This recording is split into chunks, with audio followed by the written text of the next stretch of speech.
In today's video, I'll teach you how to invite friends on daily games on Facebook. So first of all, launch open Facebook application. You can see over here Facebook has been opened. Make sure you're logged into your account. Tap on the three lines that you can see at the top left corner of your screen.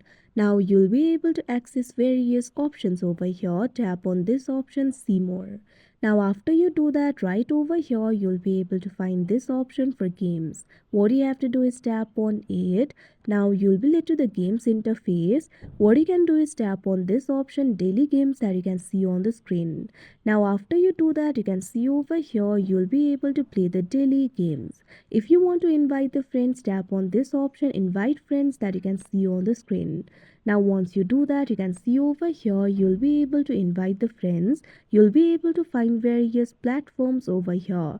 Tap on the platform that you would like to use to invite the friends, or you can also tap on the copy option that you can see on the screen. Go to the specific platform and paste the link and send it to that particular person. Here I'm just going to tap on this particular chat. Now after you do that, you can see over here you will be able to send the link. Simply tap on the send option right next to the chat that you would like to send the link to. Now after you do that, this particular invite link will be sent. Now if somebody taps on this link, they'll be able to play the daily game with you. So that is how you invite friends for daily games on Facebook. I hope you found this video helpful. Thank you for watching.